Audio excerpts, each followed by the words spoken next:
आप सभी के हृदय में विराजमान परमात्मा को मेरी राम राम। राम को देखने के बाद सीता ने उनके रूप को अपने हृदय में बसा लिया, पलकें बंद कर ली और एक प्रकार से अपने ही अंतर्मन में यह घोषणा कर दी कि अब राम के अतिरिक्त और कोई नहीं।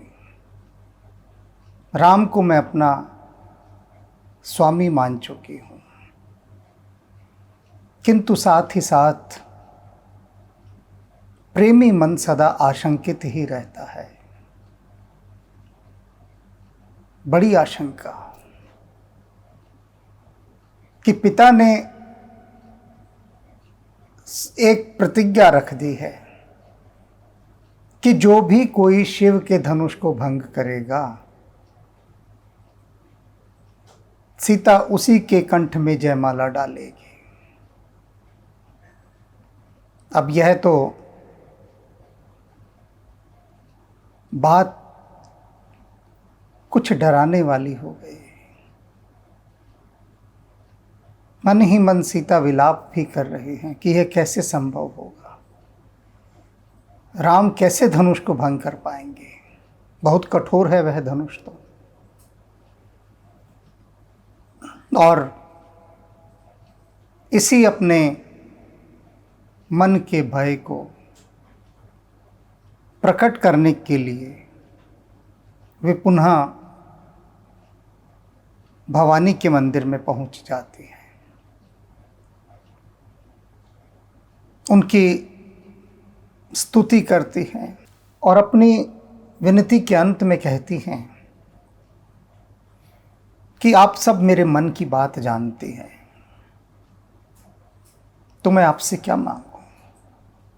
आप तो संसार के प्रत्येक जीव के हृदय रूपी नगर में रहती हैं, मेरे मन की बात भी आप जान ही गई हैं। और ऐसा कहकर उन्होंने जो प्रतिमा थी पार्वती की, उसके चरणों पर अपना सिर रख दिया। अब आगे क्या हुआ फिर वह देखते हैं हम। बिनय प्रेम बस भई भवानी। पार्वती सीता की विनती से पिघल गई और सीता के वश में हो गई। प्रेम के वशीभूत होकर खसमाल मूर्ति मुस्काने, और उनके गले में जो फूलों की माला थी वह खिसक कर सीता के सिर पर जा गिरी। सीता ने सिर उठाकर देखा तो पार्वती की मूर्ति मुस्कुरा रही थी। सादर सिए प्रसाद सिर धरे हो, और सीता ने वह जो माला गिरी थी कंठ से फूलों की, पार्वती के कंठ से सीधी सीता के सिर पर गिरी थी। सीता ने उसे प्रसाद समझकर सिर पर धारण कर लिया। बोली गौरी हर्ष ही ये भरे हो, और गौरी प्रकट हुई सीता के आगे और हर्ष में भरकर सीता से क्या कहती हैं। सुन सिए सत्य आशीष हमारी। सीता, मैं तुम्हें एक आशीष दे रही हूँ, सच्ची आशीष है, ये सुन ले। पूज ही मन कामना तुम्हारी। जो तुमने अपने मन में कामना रखी है ना, वह पूरी होगी। यह मेरा आशीर्वाद है, आशीष है, वरदान है। नारद वचन सदा सुचि साचा। नारद जी का जो वचन है वो कभी मिथ्या नहीं होता, वह सदा पवित्र है, सत्य है, और राम तुम्हें मिलेंगे ही मिलेंगे। सो बर मिलूं जाहि मनुराजा। जिसमें तुम्हारा मन अनुरक्त हो गया है वह वर तुमको मिलेगा ही मिलेगा। यह सत्य आशीष है हमारे। मन जाही राची हो, मिली हूँ सो बर सहज सुंदर सांवरो। वह जो सहज रूप से स्वाभाविक सांवला और सुंदर है, जिसे तुमने अपने मन में अपना वर मान लिया है, वो तुमको अवश्य मिलेगा। कैसा है वह सांवरा, वह राम कैसा है सीता सुन। करुणा निधान, करुणा का भंडार है वो, दया का भंडार। सुजान, सब कुछ जानने वाला है, सर्वज्ञ है। सील स्नेहु जानत रावरो, बड़ा शीलवान है। और स्नेहु जानत रावरो, जो तुम्हारे हृदय में राम के प्रति स्नेह है ना, जो प्रेम है, उसे भी वह जानता है, सर्वज्ञ है। एही भांति गोरी आशीष सुन, सिय सहित ही हर्षि अली। पार्वती का ऐसा वरदान सुनकर, पाकर सखियों के साथ सीता बहुत हर्षित हुई, बहुत प्रसन्न हुई, आश्वस्त हो गई, तसल्ली मिल गई एक बहुत बड़ी। और किससे मिली है? साक्षात भवानी से मिली है। तुलसी भवानी ही पूजी, पुन पुन मुदित मन मंदिर चली। और सीता बार बार मन ही मन पार्वती का पूजन करती हुई अपने घर की ओर चली गई। जान गौरी अनुकूल सिए, हिय हर्ष न जाई कहे। यह जानकर कि पार्वती मेरे अनुकूल हैं, सीता के हृदय में हर्ष समा नहीं रहा था। इतनी प्रसन्न थी, अति प्रसन्न। वह जो आशंका थी कि शिव के धनुष को राम भंग कर पाएंगे अथवा नहीं, वह निर्मूल हो गई, समाप्त हो गई। और उनका जो हर्ष था हृदय में, उसका वर्णन नहीं किया जा सकता। मंजुल मंगल मूल बाम अंग फरकन लगे। और मंगल सूचक के जो अंग थे, बाएं अंग वे फड़कने लगे। संकेत मिलने लगे कि जो घटेगा आगे, जो होगा वह शुभ होगा, मंगलमय होगा, कल्याणकारी होगा। अब उधर की क्या स्थिति है? यहां तो सीता की स्थिति थी। मन बहुत व्याकुल था, प्रेमी मन आशंकित था कि मेरा प्रियतम मुझे मिलेगा भी या नहीं। तो सीता तो भवानी के पास चली गई, वरदान भी पा लिया।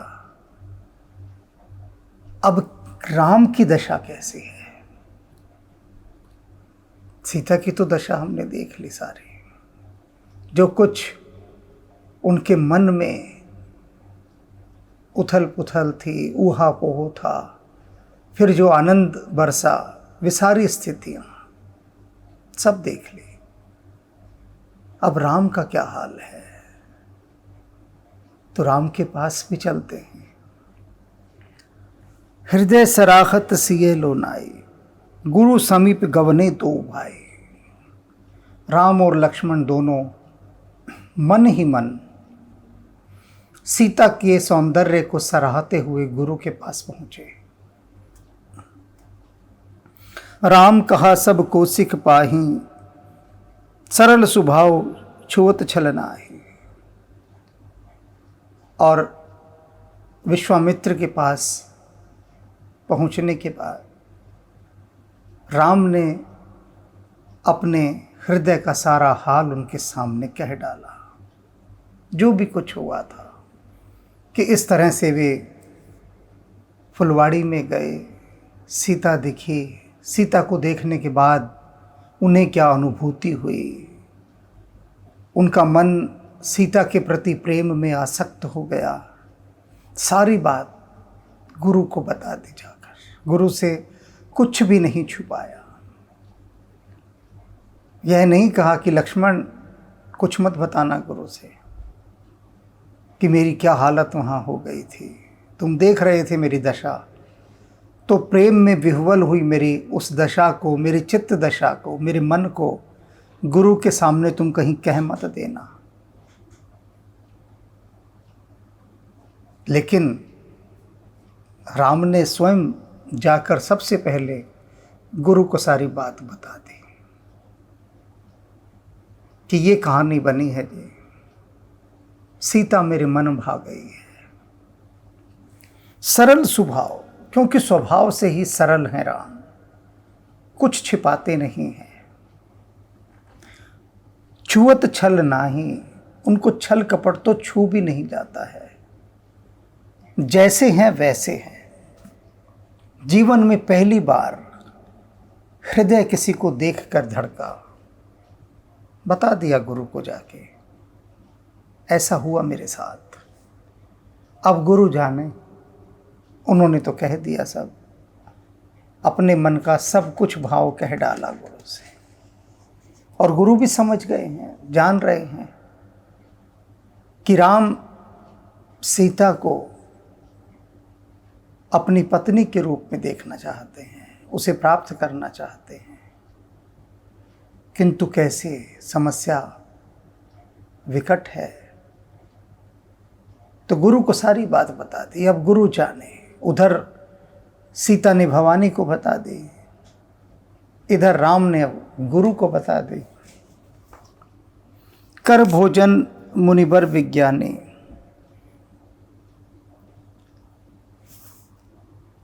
और बताने के बाद क्या हुआ, अभी एक बात रह गई। जब उन्होंने सारी बात बता दी,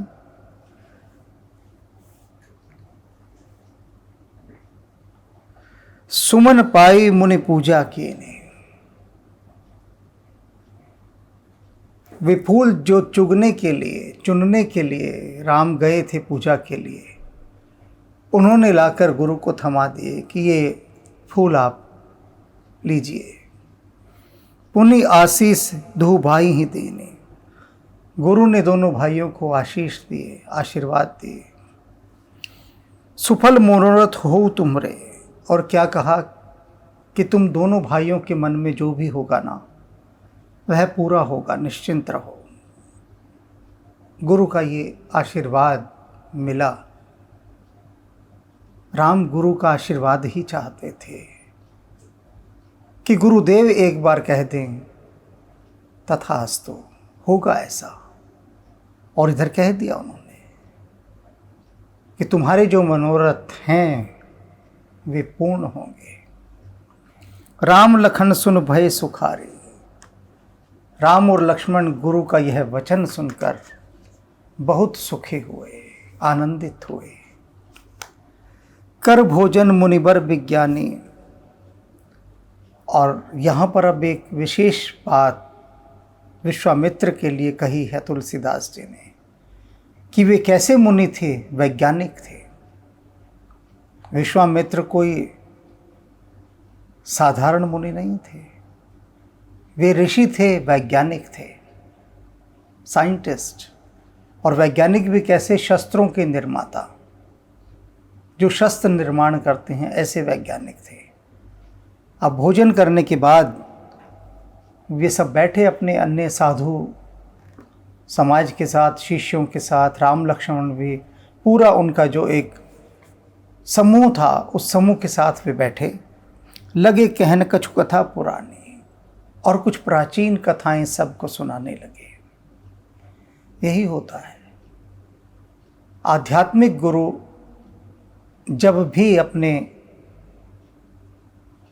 अंतरंग घेरे के साथ, इनर सर्कल के साथ बैठता है, तब वह उन्हें कथाएं सुनाता है और उन कथाओं के माध्यम से उन्हें शिक्षा देता है।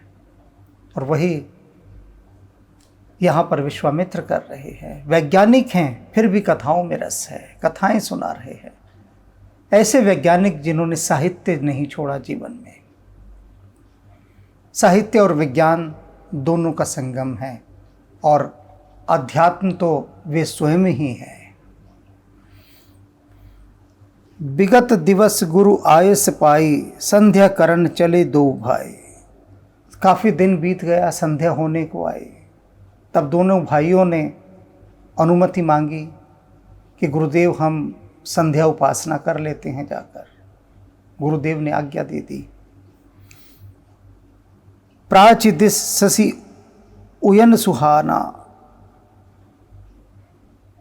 संध्या हो चुकी थी, रात घिरने लगी थी और पूर्व दिशा से चंद्रमा का उदय हुआ।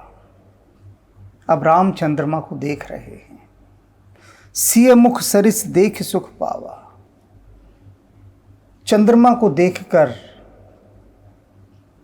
सीता के मुख के समान उसे मानकर सुखी हो रहे हैं। चंद्रमा के बहाने सीता के मन को स्मरण करके उसके साथ जोड़कर सुखी हो रहे हैं। और फिर अचानक उन्हें लगा कि कुछ बात नहीं बन रही। चंद्रमा के साथ वे सीता की उपमा कर तो रहे हैं, लेकिन कहीं न कहीं आनंद ऊना पड़ रहा है, कम हो रहा है आनंद, बढ़ नहीं रहा। क्या कारण है? राम सोचने लगे तो निष्कर्ष पर पहुंचते हैं राम। बहुरी विचार कीनी मन माहे। बहुत विचार किया मन में कि क्यों ऐसा हो रहा है। सिय बदन समहिम करना है कि सीता का जो मुख है वो चंद्रमा के समान लग ही नहीं रहा है। तुलना नहीं हो रही उसके साथ, कंपैरिजन नहीं हो रहा, उपमा नहीं हो पा रही। कुछ बात खटक रही है। क्या है वह खटकना? चंद्रमा के ऊपर फिर खोजबीन शुरू करते हैं राम, अनुसंधान करते हैं और फिर क्या कहते हैं? जन्म सिंधु। अरे अब समझ में आया मुझे कि क्यों चंद्रमा के साथ सीता की उपमा नहीं की जा सकती। इस चंद्रमा में तो बहुत सारे दोष हैं, बहुत कमियां हैं। पहली कमी क्या है कि सागर से इसका जन्म हुआ है, खारे पानी के साथ। तो खारे पानी से जब इसका जन्म हुआ, पहला तो यही दोष हो गया। दूसरा, पुण्य बंधु विष। सागर से जहर भी निकला था, कालकूट विष। और कहते हैं वो जो जहर है वो इसका भाई है, चंद्रमा का। दिन मलिन, और दिन के अंदर ये चंद्रमा मलिन हो जाता है, शोभा खो देता है अपनी। सकलंक, और इसमें कलंक है, इसमें दाग लगा हुआ है। सिय मुख समता पाव किम चंदू बापुरो रंग। कहते हैं चंदू बापुरो रंग, ये बेचारा गरीब चंद्रमा, ये तो बहुत गरीब है, पासंग भी नहीं ठहरता ये तो सीता के। सिय मुख समता पाओ किम, सीता के मुख के साथ इसकी उपमा हो ही कैसे सकती है? नहीं हो सकती। ये बेचारा गरीब, कमज़ोर, दोषों का मारा, अनेक दोष लगे हैं इसके साथ। घटई बढ़े बिरहनी दुखदाई, इसकी कलाएं घटती और बढ़ती रहती हैं, और उन घटने बढ़ने की कलाओं के मध्य यह विरहणी नायिकाओं को बहुत दुख देता है, बहुत सताता है। अच्छा स्वभाव नहीं है इसका, दुखदाई है। ग्रस ही राहु निज संधि ही पाई, और राहु अपनी संधि में पाकर इसको ग्रस लेता है, खा लेता है। ये तो मारा जाता है राहु के हाथ। कोक शोक प्रद पंकज द्रोही, क्रौंच पक्षी को ये बड़ा दुख देता है, चकवे पक्षी को बहुत दुख देता है। पंकज द्रोही, और कमल का तो ये शत्रु है। चंद्रमा के उदय होते ही कमल मुरझा जाते हैं, तो बैरी है ये तो कमलों का। कहाँ इसकी मैं सीता के साथ तुलना करने बैठ गया। अवगुण बहुत चंद्रमा तो ही, कहते हैं चंद्रमा तुझ में तो बहुत अवगुण हैं, सीता से तो तेरी तुलना हो ही नहीं सकती। वैदेही मुख पटतर दीने, होई दोष बड़ अनुचित कीने। और कहते हैं मैंने वैदेही की उपमा तुझसे दे दी, ये तो मुझसे बहुत बड़ा पाप हो गया, दोष लगेगा मुझे, अनुचित काम किया मैंने, यह उचित काम नहीं है। तू तो कुछ भी नहीं है सीता के आगे, कैसे मैंने सीता के समकक्ष तुझे खड़ा कर दिया, पाप लगेगा मुझे, अनुचित किया है मैंने। सिय मुख छवि विधु ब्याज बखाने, कहते हैं जो राम का प्रेमी मन था वो चंद्रमा के बहाने सीता की प्रशंसा कर रहा था। चंद्रमा तो बहाना था, प्रेमी मन बहुत ऊंचा स्थान देना चाहता है अपनी प्रेयसी को, और इसलिए चंद्रमा को बहुत न्यून करके सीता को उच्च स्थान पर बिठा दिया। गुर पही चले निशा बढ़ जाने, और इन्हीं ख्यालों में, विचारों में, कल्पना में खोए खोए राम को लगा कि भाई समय बीत गया, रात कुछ ज़्यादा हो गई है, गुरु के पास लौटना चाहिए, और मैं तो यहाँ बैठा चंद्रमा के माध्यम से सीता को ही याद कर रहा हूँ। तो वे उठे और गुरु के पास गए। कर मुनि चरण सरोज प्रणामा, पहुंचकर गुरु के चरण कमलों में प्रणाम किया। आयुष पाई कीन विश्रामा, उनसे आज्ञा ली सोने जाने की, विश्राम करने की। विगत निशा रघुनायक जागे, बंधु बिलो की कहन अस लागे। और ब्रह्म मुहूर्त होने पर, सुबह होने पर राम जाग गए, और उन्होंने देखा लक्ष्मण भी जाग गया है। तो लक्ष्मण से वो बोले, उयहु अरुण अवलोको हूँ ताता, लक्ष्मण देखो सूर्योदय हो रहा है। पंकज कोक लोक सुखदाता, ये कैसे हैं भगवान सूर्य, कमल को आनंदित करने वाले। अब सब कमल खिल जाएंगे, और चक्रवाक जो पक्षी है उसको और तथा सारे संसार को सुख देने के लिए भगवान सूर्य उदित हो गए हैं। बोले लखन जोर जुग पाने, लक्ष्मण जी हाथ जोड़कर कहते हैं राम से, प्रभु प्रभाव सूचक मृदुगाने। उनकी वाणी में बहुत मधुरता थी जो प्रभु के प्रभाव का बखान कर रही थी। क्या कहते हैं लक्ष्मण, अरुणोदय सकुचे कुमुद उडगन ज्योति मलिन, कि सूर्योदय होने से जो कमलनियाँ हैं वे मुरझा गई हैं। कमल खिल जाते हैं, कमलनियाँ मुरझा जाती हैं। कमलनियाँ मुरझा गई, उडगन ज्योति मलिन, और तारे जो थे उनकी सारी ज्योति आभा सब मलिन हो गई है। अब तारों का कहीं कोई प्रकाश दिखाई ही नहीं दे रहा। जिम तुम्हार आगमन सुन भय निरपति बलहीन, कहते हैं बिल्कुल वैसा है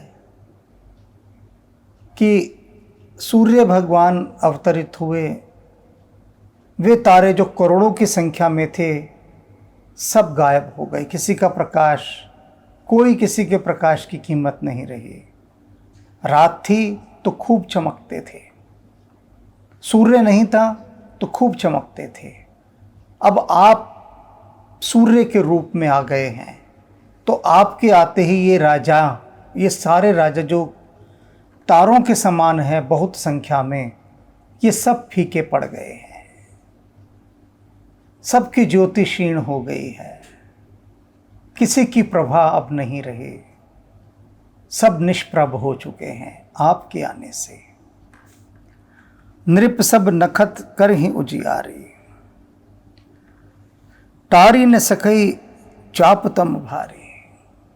कहते हैं ये सारे राजा भी मिलकर इकट्ठा हो कि जो प्रकाश कर रहे थे ना, इनका वह प्रकाश इस धनुष रूपी अंधकार को दूर नहीं भगा सकता था। धनुष रूपी अंधकार क्या है कि यह जो शिव का धनुष रखा हुआ है प्रतिज्ञा स्वरूप भंग करने के लिए, ये सारे राजा भी एक साथ मिल जाएं तो भी इनके लिए धनुष अंधेरा ही बना रहेगा। ये क्या है सारे राजा? तारे। और तारों की रोशनी ही क्या होती है? क्या ये इस धनुष के अंधकार को भगा पाएगी? कभी नहीं भगा पाएगी। सामर्थ्य ही नहीं है उसमें, उतना बल ही नहीं है। कमल कोक मधुकर खगनाना, हर्षे सकल निशा अवसाना। कहते कमल, चक्रवाक, भंवरे और विभिन्न प्रकार के पक्षी, ये सभी बहुत आनंद हो गए हैं, आनंद से भर गए हैं, हर्षित हो गए हैं कि रात बीत गई और भगवान सूर्य उदित हो गए हैं। सूर्य भगवान के उदित होने से सारे पक्षी, कमल और सारा संसार सुखी हो जाता है। तो कहने का अभिप्राय क्या है लक्ष्मण जी का कि आप सूर्य के समान उदित हुए हैं और आपको देखकर, आपके प्रकाश को देखकर सारा संसार सुख पा रहा है। ऐसे ही प्रभु सब भगत तुम्हारे, कि हे प्रभु आपके जो सारे भगत हैं ना, वे ऐसे ही सुखी होंगे जैसे सूर्य के निकलने पर पक्षी सुखी होते हैं। होई ही टूटे धनुष सुखारे, जब आपके द्वारा ये धनुष भंग होगा, तोड़ा जाएगा, तो आपके सारे भक्त बहुत सुखी हो जाएंगे, आनंदित होंगे। उयहु भानु बिन शमतम नासा, उदय भानु, उदित नारायण भगवान सूर्य का जब उदय होता है तो लक्ष्मण क्या कह रहे हैं कि जब सूर्योदय होता है, बिन श्रम तम नासा, बिना किसी परिश्रम के अंधकार का स्वतः ही नाश हो जाता है। कुछ करना थोड़ी ना पड़ता है। भगवान सूर्य को रात्रि के अंधकार को भगाने के लिए ना आंसू गैस छोड़नी पड़ती है, ना लाठी चार्ज करना पड़ता है, ना वे हवाई फायर करते हैं, ना माइक से चिल्ला चिल्ला कर कहते हैं कि भाग जाओ, ना पानी की बौछार फेंकते हैं। भगवान सूर्य कुछ नहीं करते, सहज स्वाभाविक होता है, ऑटोमेटिक सिस्टम, स्वतः है, पता भी नहीं लगता उनको। भगवान सूर्य ने तो कभी अंधकार देखा ही नहीं। तो लक्ष्मण जी कह रहे हैं कि वे तो प्रकट होते हैं और उनके प्रकट होते ही अंधकार स्वतः बिना किसी मेहनत के चला जाता है। तो आपके आते ही ये जितने राजा लोग सब इकट्ठे हुए हैं ना, बिना किसी परिश्रम के सब भाग जाएंगे, जैसे अंधकार भाग जाता है सूर्य के आने पर। और आप सूर्यवंशी हैं। दुरे नखत, सारे नक्षत्र, सारे तारे सब छिप जाते हैं सूर्य के आते ही। जग तेज प्रकाशा, सारा संसार उनके तेज से प्रकाशित हो जाता है भगवान सूर्य के। ठीक वैसे ही आपके आने से इन राजाओं की भीड़ में आपके प्रकाश से ये सब राजा प्रभाहीन हो जाएंगे।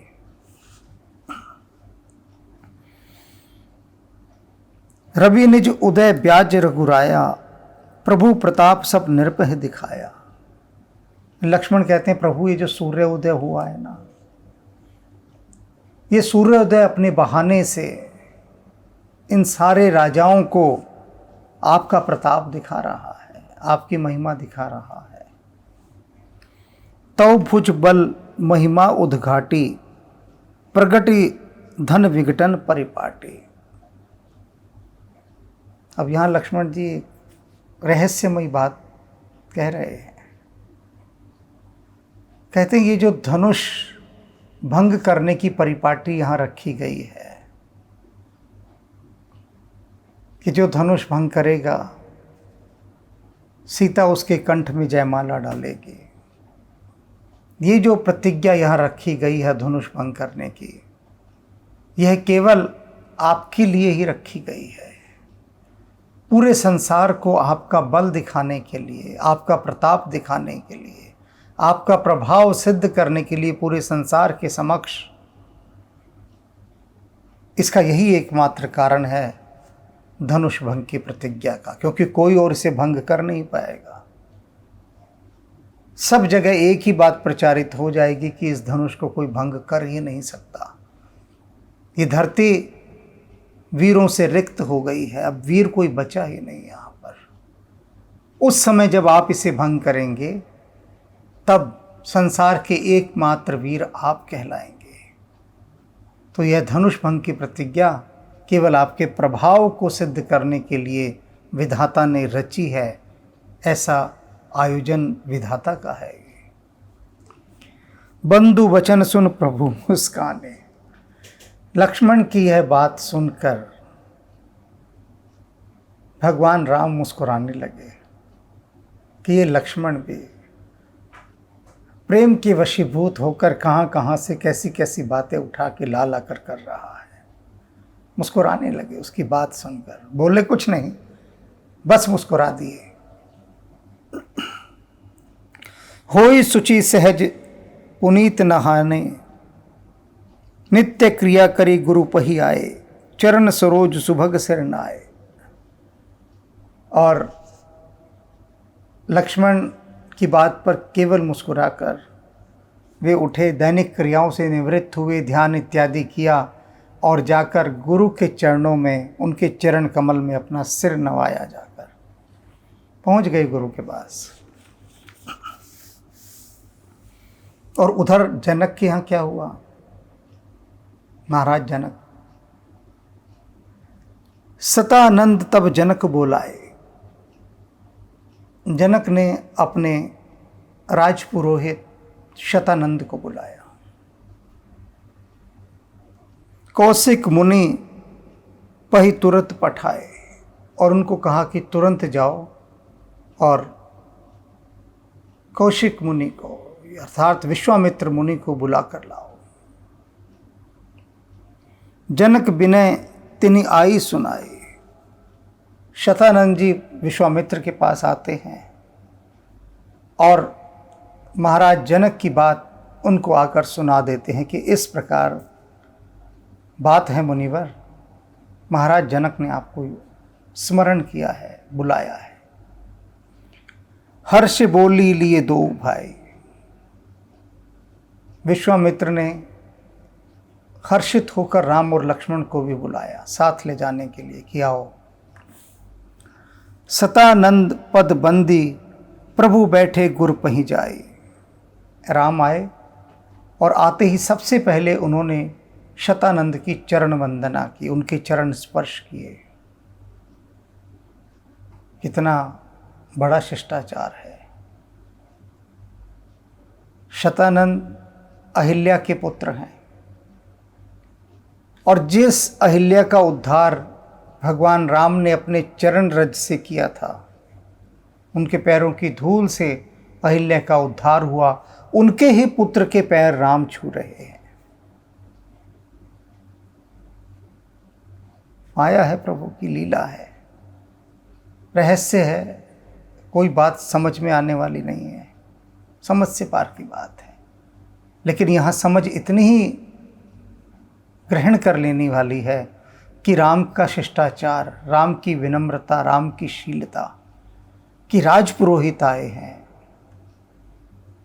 तो उनका चरण वंदन करना बनता है और राम कर रहे हैं। और फिर गुरु के पास बैठ गए। विश्वामित्र क्या कहते हैं राम से? चलहु तात पुन कहिए तब पठवा जनक बोलाए।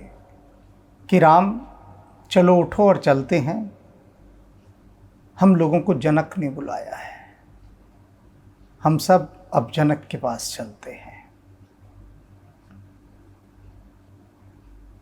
आप भी चलिए, आप बैठे बैठे क्या करेंगे? मुझे तो चलना ही है। मैं तो प्रेम के वशीभूत पूरे रास्ते साथ ही चलूँगा। मैं तो प्रेम की ऑन ड्यूटी पर हूँ, प्रेम के वशीभूत। और आज से थोड़ी ना हूँ, आज से नहीं हूँ, तब से ही हूँ। आज फिर से रिजॉइन करवा दी गई है ड्यूटी कि फिर से जरा उसे कह दो, फिर से कह दो। तो आ गए हैं कहने के लिए, मुझे तो साथ रहना ही है, चलना ही है। आपको भी निमंत्रण दे रहा हूँ। विश्वामित्र राम लक्ष्मण को लेकर जा रहे हैं, हमें भी तो चलना चाहिए ना साथ। जानता हूँ आप अवश्य चलेंगे, मैं ना भी कहता तो भी आप चलते, और इसी में तो आनंद है। कह के चले तो क्या चले, प्रेम में तो बिन कहे चलना होता है। तो ठीक है, चलेंगे अब हम भी साथ। राम राम। बिन प्रेम बस भई भवानी, खसी माल मूरति मुस्कानी। सादर सिय पर साधु सिर धरेऊ, बोली गौरी हर सूहिय भरेऊ।